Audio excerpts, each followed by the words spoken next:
I want to give you guys my biggest takeaways from week 7 of the college football season. There was a lot that was going on this past week. Tennessee was able to squeak by Billy Napier and the Florida Gators at home in overtime, 23-17. And look, Tennessee's offense is in major trouble right now because their past 3 games offensively, they haven't looked as explosive as what they did when they were putting up 1,000,000 points on Kent State and all those community colleges that they were playing. And they've yet to hit the 30-point threshold. And against Florida, I thought that that would give Tennessee the proper opportunity to get back right. You know, you were going up against a Florida defense that for the most part this season, they've given up a lot of big plays. They've struggled to get consistent pressure on the quarterback. So it was really surprising to see Tennessee's offense struggle in the 3rd straight game. They didn't look good against Oklahoma on the road. They didn't look good against Arkansas in that upset neither.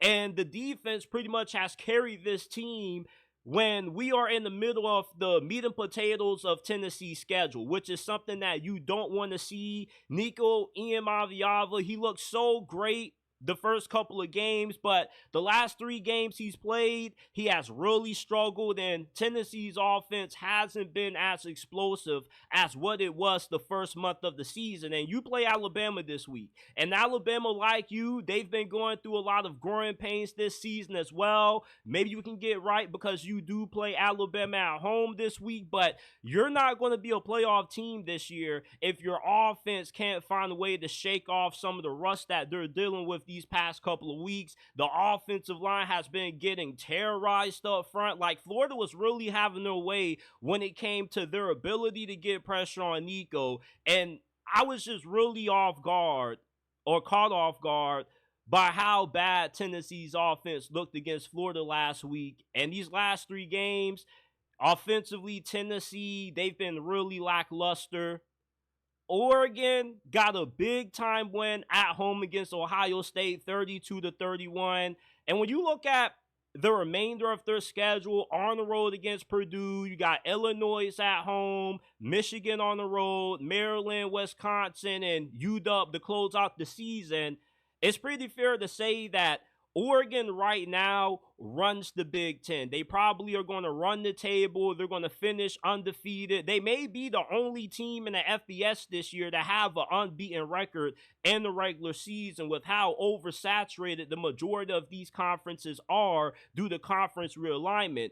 Looking back at that win against Ohio State, Oregon played their best game of the season. And going into that game, I was going with Ohio State because Oregon, they didn't look good against Idaho. They didn't look good against Boise State. And I know it was really early into the season. A fair share amount of teams had rust, and teams that looked dominant earlier are now starting to struggle over the last couple of weeks, like Alabama. But I really thought that Ohio State, with how good their coaching staff is, how good their roster is, they had the advantage over Oregon, and I was really wrong. That was a statement win for Dan Lanning. He now has showed that Oregon truly is more than just a paper contender. You know, Oregon for the last couple of years, you've looked at their roster in the offseason, and you've always told yourself that, yeah, they're capable of being able to win it all, but can they actually pull it off? And then they get into the regular season, and they aren't able to play up to that national championship level. Well, this season, with you knocking off Ohio State, it shows that not only are you the best team in this conference, but you have a strong argument that you can make for Oregon being the best team in college football. The Big Ten right now runs through Eugene. Ohio State has a date with Penn State in 2 weeks, and that game is probably going to determine who ends up playing Oregon in the Big Ten title game. A lot of folks out there strongly believe that we're going to see a rematch between Oregon and Ohio State in the Big Ten title, but I don't really know about that. Penn State, they got a really good squad this year. They got a great chance to beat Ohio State. They host them at home as well.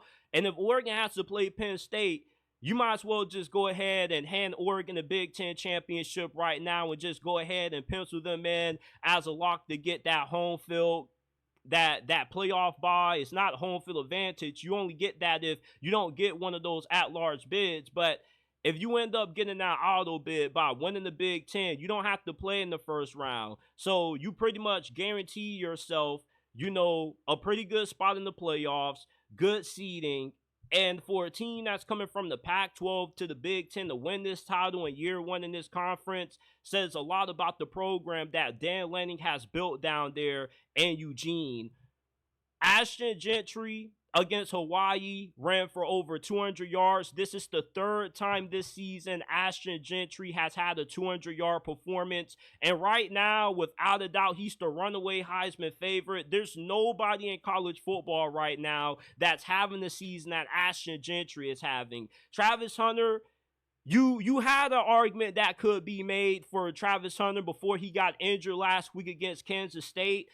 Ashton Gentry, he could have the best season statistically that we've seen out of a running back since Barry Sanders won a Heisman at Oklahoma State. He has 126 carries for 1,248 rushing yards, 17 touchdowns, and we're not even midway through the college football season yet, people. We're only in week 8. We still got a lot of games to be played, and Ashton Gentry right now, what he's done in this small amount of time, a lot of running backs probably don't even do throughout the season. So I don't see anybody right now that can hold a candlestick to what Ashton Gentry has done so far. And he definitely deserves the win Heisman if he continues to play this level of football, because this is really impressive. It doesn't matter if you're doing this playing NAIA, Division II, Division III, FCS, low-level FBS. It doesn't really matter, man, because he's averaging 10 yards per carry. That means every time he's getting the football, he's automatically picking up first downs. It's nothing short of impressive of what Ashton Gentry has done so far for Boise State this year. There's nobody close to winning the Heisman right now other than him. Cam Ward, I have him at number 2, Travis Hunter at number 3, but there's a large gap between Ashton Gentry and everybody else who's in contention for this award this year.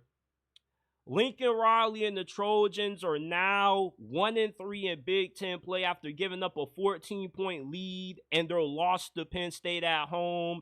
The Big Ten is really embarrassing Lincoln Riley right now. He's one of the highest paid coaches in college football, and he's not really living up to that huge payday that he's receiving from USC, because you expected more out of the Trojans this year. You can say that they had their fair share of issues coming into this year. Defensively, on the D-line, the O-line, there were major question marks about this team, and those were questions that haven't really been answered. If anything, they pretty much have given us more concern about Lincoln Riley and the trajectory that this program is headed, because if you're in your third season with USC, you would have thought that you already would have had the defensive line and the offensive line issues fixed. Then Lincoln Riley did a really good job at developing offensive linemen when he was the head coach of Oklahoma. He got guys like Creed Humphrey, Cody Ford drafted really high in the NFL draft.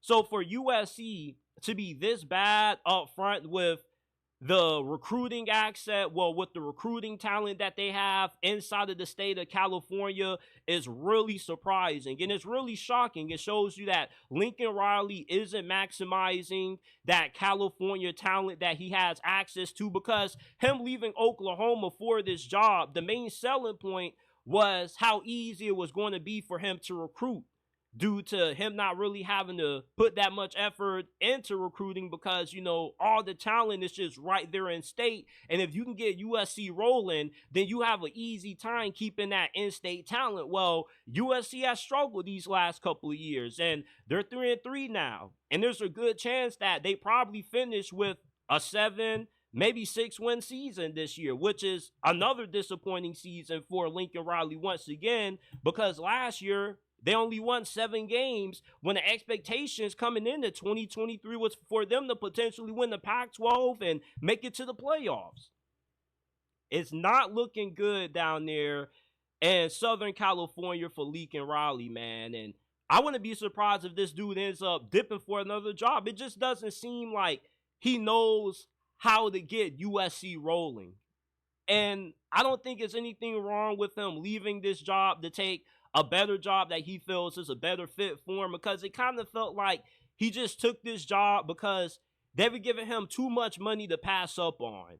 Over 100 million. Yeah, you'll be foolish to stay in Oklahoma when you're getting that much. So for Lincoln Riley right now, he definitely has to be on the hot seat. He won't get fired this season, but next year, if he doesn't start producing some big results and getting some big wins at USC, his days are probably going to be prolonged, or they won't be prolonged, because I mean, like, it's one thing to lose to Michigan and Penn State. It's another to lose to Minnesota. With the talent that USC has, you should not be losing to a school like Minnesota. And it's just really embarrassing right now anytime I watch a USC game, because after they beat LSU, I was coming on here saying how all the haters were wrong about Lincoln Riley. And ever since that LSU win, the haters have been proven right. Ole Miss losing to LSU in overtime was the dagger to their playoff hopes. Okay, they already lost to Kentucky at home. Now you have your second loss against LSU, a game that you had to win to keep not only your playoff hopes alive, but your chances of being in the SEC championship alive. And both of those are now gone. And yeah, you can still win out and make it to the title game and still get into the playoffs, but let's be honest with ourselves. There's a very low chance that Ole Miss finishes this season without another loss. If anything, I can see them having 2 more losses coming up. You still got to play Georgia. You get to play them at home, but it's not a guarantee that your home field advantage is going to give you that win when you already lost at home to Kentucky. You got to play Oklahoma coming off your bye. There's a good chance that you could lose that game.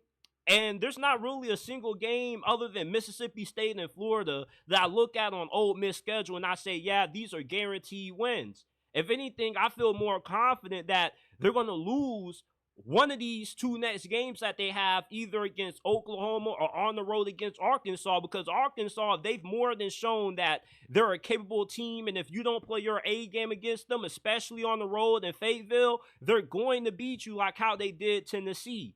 And Lane Kiffin, for all of the Florida fans that keep saying that he's the right coach for the Gators, I don't really know about that.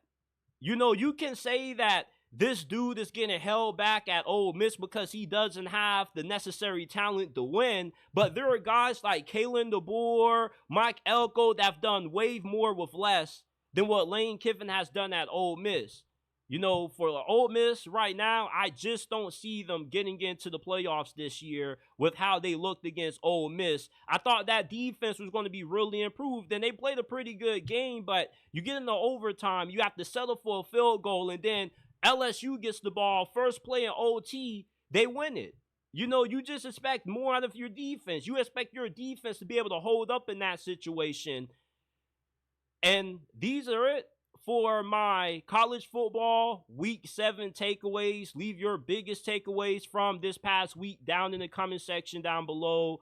Hey man, have you hit that like button yet? Have you subscribed to the channel? Because if not, what are you doing? It only takes less than a second to do so, man. I love football. You love football. This is the best place to be if you are a diehard fan of football, man. We're talking NFL, college football, 24/7, 365 days a year. If you are a diehard football fan, this is the right place for you. Smash that like button, subscribe to the channel, hit that bell icon so you don't miss when we drop new content, and go live.